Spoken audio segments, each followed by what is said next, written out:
जनवरी माह में आने वाले 2025 के व्रत त्योहार। 3 जनवरी शुक्रवार श्री गणेश चतुर्थी।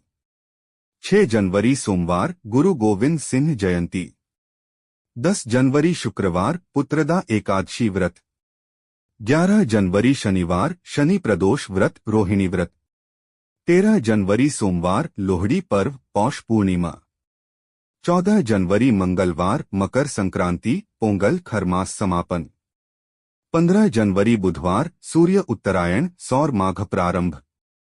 17 जनवरी शुक्रवार संकष्टी चतुर्थी तिल संकटा चौथ व्रत। 21 जनवरी मंगलवार स्वामी रामानंदाचार्य जयंती। 23 जनवरी गुरुवार सुभाष चंद्र बोस जयंती। 25 जनवरी शनिवार षट्तिला एकादशी व्रत। 26 जनवरी रविवार गणतंत्र दिवस तिल द्वादशी। 27 जनवरी सोमवार सोम प्रदोष व्रत। 29 जनवरी बुधवार मौनी अमावस्या महाकुंभ।